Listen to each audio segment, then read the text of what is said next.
¿Qué tal? ¿Cómo está? Me da mucho gusto saludarlo en esta hermosa noche. Y pues como jueves a jueves tenemos este estudio de ahora del segundo libro de Samuel. Hemos estado estudiando todo el libro de Samuel. Usted recordará que la semana pasada vimos este capítulo 12 en el cual Natán confronta a David. Y el día de hoy, pues quiero invitarle a que me acompañe porque vamos a ver una parte bien interesante, amado, pero ahora respecto a lo que pues la misma Biblia enseña a la cosecha, a las consecuencias que una persona puede tener respecto de sus acciones. ¿Qué le parece si oramos para empezar en esta noche? Señor bendito, te damos muchas gracias por tu palabra. Gracias por este tiempo que podemos estudiar, Señor, en línea, podemos hacer esta transmisión. Yo te agradezco mucho por todos aquellos que escuchan esta transmisión, ya sea en vivo o también de manera diferida. Señor, yo te ruego que tú obres en sus vidas, que tú trabajes en nuestros corazones, Padre, en Cristo Jesús. Gracias por tu hermosa fidelidad. Amén. Muy bien, amado, pues si usted tiene la oportunidad, yo le invito a que abra su Biblia en el segundo libro de Samuel, en el capítulo 13. Si no, no se preocupe, ahorita lo vamos a leer, pero es interesante, yo le quiero platicar, porque muchas veces, amados, pues estamos nosotros haciendo cosas, actuamos de diferentes maneras. La realidad es que vivimos en una sociedad en la cual las personas no piensan mucho en el futuro, sino piensan en su presente y en sí mismos. El texto que vamos a estudiar el día de hoy nos lleva un poco más a pensar en el futuro, en nuestra descendencia y en los demás. Es decir, no pensar en nosotros mismos ni en el presente, sino nos lleva a pensar más allá por las consecuencias de las acciones que nosotros tomemos. ¿Cuán importante es esto en la actualidad? Porque muchas personas de verdad no lo toman en cuenta. Yo le invito a que abra usted su Biblia o permítame leerle, le voy a leer la traducción, la versión Nueva Biblia de las Américas del segundo libro de Samuel en el capítulo 13. Dice así: después de esto aconteció que Absalón, hijo de David, tenía una hermana muy hermosa que se llamaba Tamar, de la cual se enamoró Amnón, hijo de David.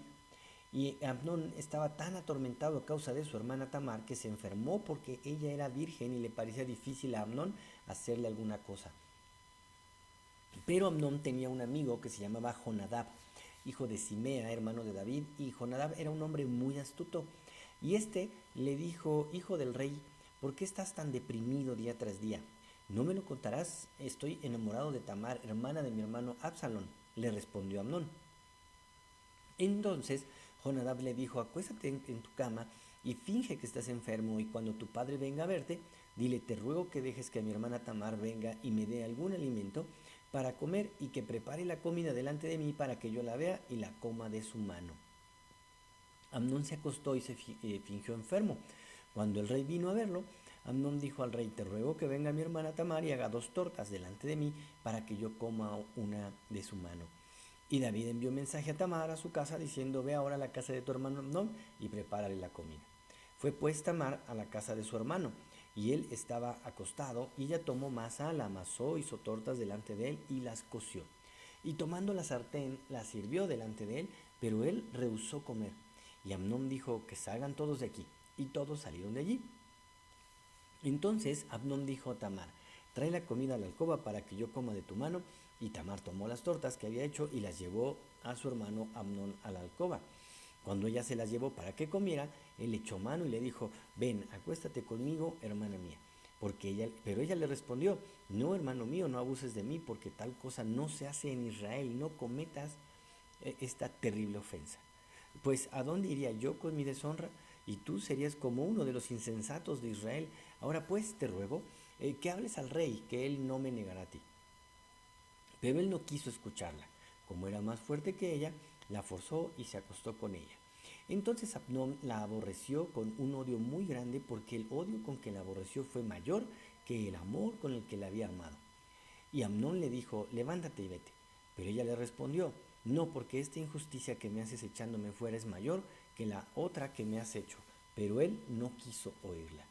Llamó pues a su criado que le servía y le dijo: echa a esta mujer fuera de aquí y cierra la puerta tras ella. Ella llevaba un vestido de manga larga, porque así las vírgenes del rey se vestían con túnicas. Su criado la echó fuera y cerró la puerta tras ella. Entonces Tamar se puso ceniza sobre la cabeza, rasgó el vestido de manga larga que llevaba puesto y se fue gritando con las manos sobre la cabeza. Su hermano Absalón le dijo: ¿Ha estado contigo tu hermano Amnón? Guarda silencio ahora, hermana mía, tu hermano es, no se angustie tu corazón por este asunto.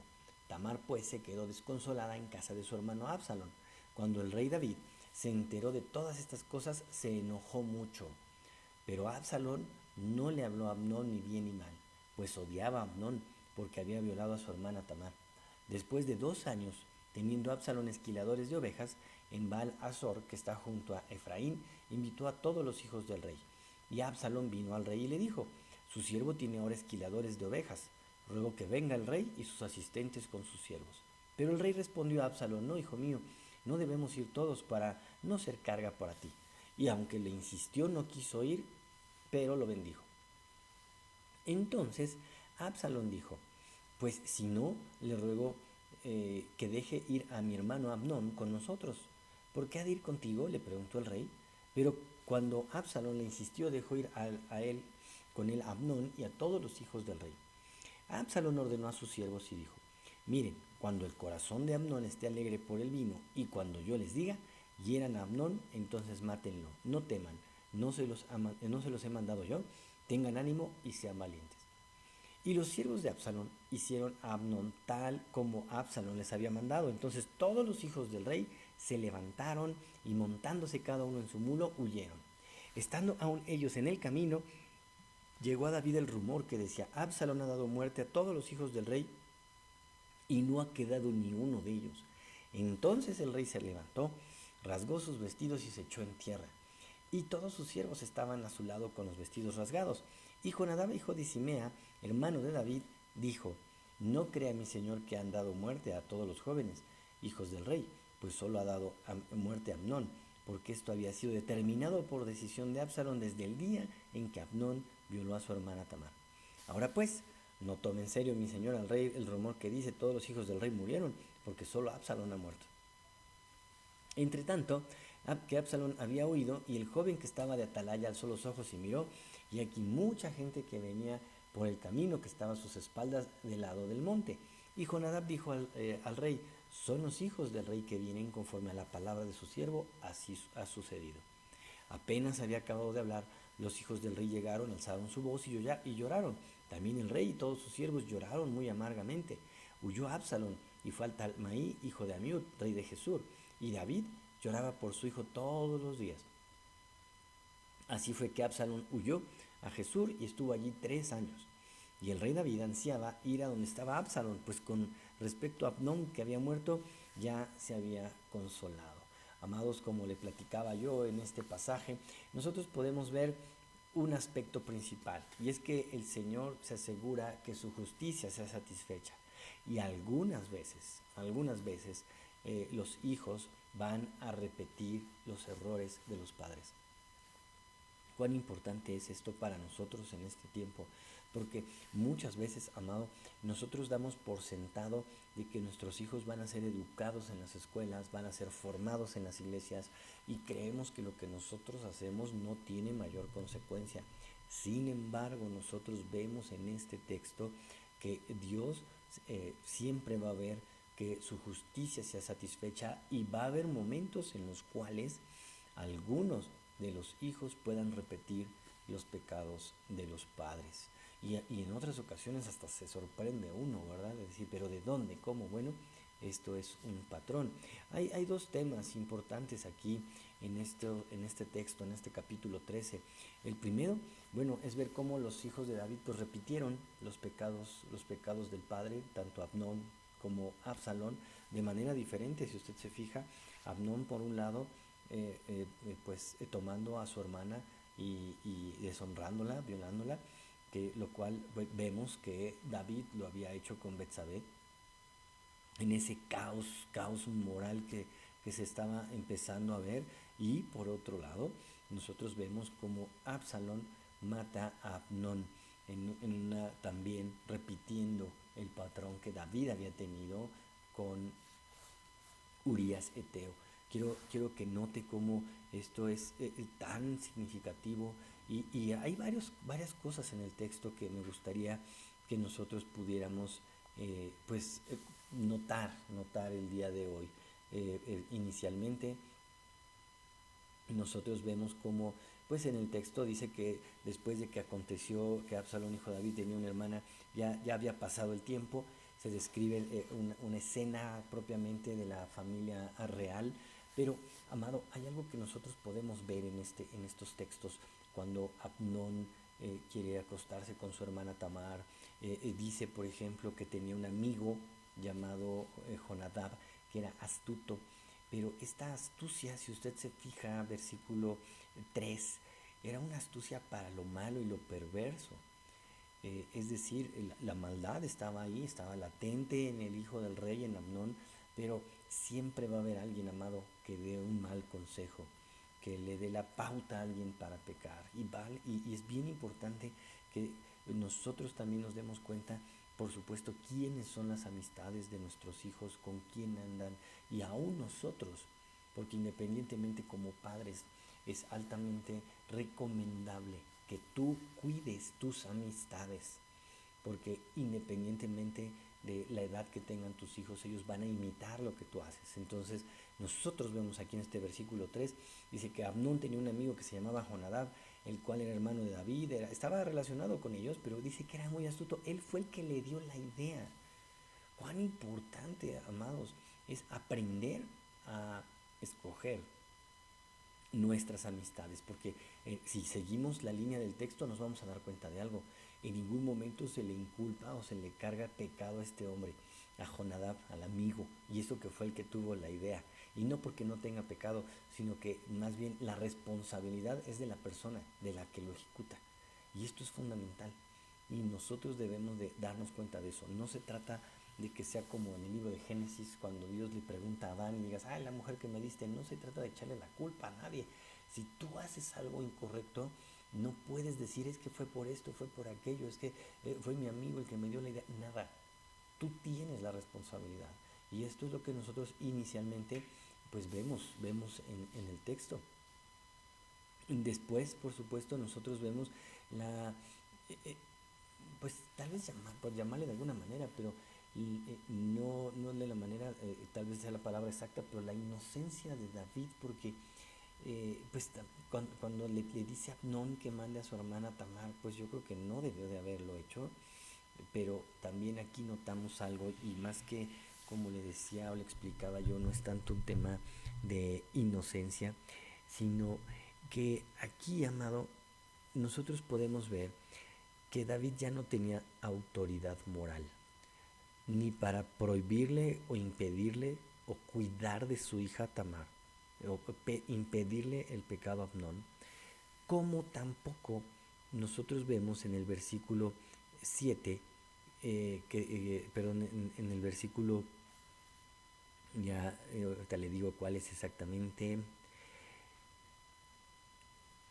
en el versículo 14, que dice que cuando David se enteró, dice, se enojó mucho, pero fue todo lo que hizo. No, en ningún momento confrontó al hijo, en ningún momento habló con la hija. Qué importante es este texto, viniendo con la relación de lo que estamos hablando, porque a veces nosotros vemos que hay personas con una pasividad familiar. El rey estaba haciendo sus asuntos, el rey ya se había arrepentido de su pecado que había hecho, pero en relación a sus hijos, él no estaba tomando cartas en el asunto. Tenía esa pasividad familiar. Probablemente motivada por el hecho de que no se sentía con la autoridad moral por los pecados que había cometido de confrontar al hijo o de consolar a la hija. Pero, amado, si Dios ya perdonó nuestros pecados, no debemos en ningún momento permitir que el diablo nos acuse con nuestro pasado para poder enfrentar el futuro y enfrentar el pecado que nos rodea. En ningún momento. Aquí es un tema con los hijos. David no pudo decirle nada a su hijo Amnón, no pudo consolar a Tamar Pero también ocurre que en muchas ocasiones la gente que está a tu alrededor, tú le puedes decir, oye, no hagas esto, no hagas aquello, lo confrontes en su pecado. Y las personas digan, ¿tú qué? O sea, tú eras esto, tú eras aquello. Pues sí, pero si ya ha sido perdonado, no debemos de permitir que nuestro pecado pasado y que ha sido redimido y que ha sido perdonado nos paralice, porque vemos que eso hizo que aumentara mucho más el pecado y la tragedia que ocurrió. Esto nosotros lo vemos en estos versículos. David no hizo absolutamente nada, no entorpeció el pecado de Amnón, no consoló a su hija, no confrontó a Amnón, de tal manera que vemos cómo se iba haciendo esta espiral descendente de pecado, de amargura, se estaba gestando. De tal manera, amado, que nosotros vemos que ya en el versículo 20, nosotros vemos cómo Absalón decide o propone en su corazón vengarse de su hermano Amnón. Pero dice el texto que pasaron 2 años. Vea usted cómo se fue generando la amargura. No fue algo de la noche a la mañana, fue algo que fue creciendo, fue aumentando, y de tal grado que ya Absalón estaba siendo consumido por el odio y por la venganza.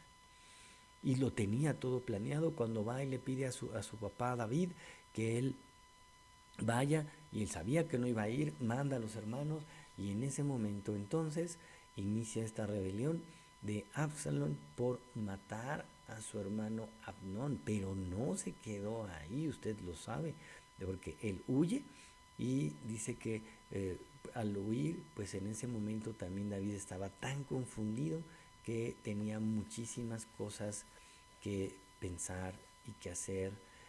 Y en este texto, amado, estas son algunas observaciones que nosotros vemos, pero sí quiero comentarle esto y que usted lo vea y recordarle un tanto lo que vimos. Primero, que el Señor se va a asegurar, Dios se va a asegurar de que su justicia sea satisfecha. Y quiero que note cómo empieza este caos familiar. Por un error que vimos en el capítulo pasado, por un tema que David ya se había arrepentido, pero venían las consecuencias en sus hijos. Muchas veces las consecuencias pueden venir de otra manera, a través de temas económicos, temas de salud, pero en este caso, en el caso de este texto, nosotros vemos que era un tema con los hijos. Pero el pecado que David comete a una sola persona, vemos que se reparte entre los hijos. Un hijo es el que comete fornicación, otro hijo es el que comete el asesinato y traición, en fin, y se hace ahí todo un caos moral. Y no solamente eso, era el inicio, amados, que es una repercusión impresionante. No pasemos por alto en este tiempo de la gracia de Dios. No minimicemos que nuestro Dios es justo y que va a haber momentos en los cuales Él pues obre esa justicia, y va a haber momentos en los que nosotros lo que hagamos tenga esa repercusión a los hijos. Pero ojo, no solamente es algo que tiene que ser malo, sino que también puede ocurrir en las cosas buenas. Es un principio de que lo que sembramos también lo vamos a cosechar. Si tú siembras para, dice la Biblia, el texto, para la carne, pues vas a cosechar corrupción. Pero si siembras para el espíritu, vas a cosechar vida. Lo mismo ocurre con los hijos, y vemos nosotros en este texto que es lo que ocurre precisamente con el rey David. Y de aquí, amados, los próximos textos vamos a ver cómo es que David cosecha esto que había sembrado. Vamos a ver la rebelión de Absalón, vamos a ver lo que ocurre. En fin, ya vemos cómo definitivamente David va a aprender, tal vez por la mala, que es aprender a sembrar lo correcto para cosechar también lo correcto, y que a veces se puede cosechar el pecado también en los hijos, pero siempre, siempre la gracia de Dios está ahí para poder librarnos de todo eso, ¿verdad? Y darnos la capacidad en el momento para que no ocurra. Muy bien, amados, pues esto es lo que nosotros notamos en este texto el día de hoy, en este capítulo 13 del segundo libro de Samuel. ¿Qué le parece? ¿Qué le parece si oramos? Yo le invito a que, pues por la gracia de Dios, usted decida empezar a sembrar para el Espíritu. Esa es la invitación del texto. Esa es mi invitación en esta noche. Amado, aprendamos a sembrar para el Espíritu, a hacer las cosas correctas. Todo tendrá una consecuencia, hasta las cosas muy ocultas, porque David cuando pecó lo hizo de manera muy oculta. Entonces todo sale a la luz y Dios es el que se va a encargar. Aprendamos aún a hacer las cosas correctas, aún también en lo oculto, a tener misericordia, compasión, a vivir piadosamente, aún en lo oculto. ¿Qué le parece si oramos en esta noche? Señor, muchas gracias te damos por este tiempo que hemos podido pasar aprendiendo de tu palabra. Te rogamos que tú nos guíes, Señor, y que podamos seguir viviendo para tu gloria. Permítenos entender este principio tan importante de que todo aquello que nosotros sembramos lo vamos a cosechar, y a veces en una repercusión familiar. Padre, en este caso que hemos visto este caos moral que se desató en la vida de la familia del rey David. Guárdanos y permítenos, Señor, sembrar con sabiduría. Gracias te damos y en tu nombre oramos. Amén. Muy bien, amado, pues me dio mucho gusto saludarlo, que Dios le bendiga y que tenga mucha paz. Nos vemos el próximo jueves.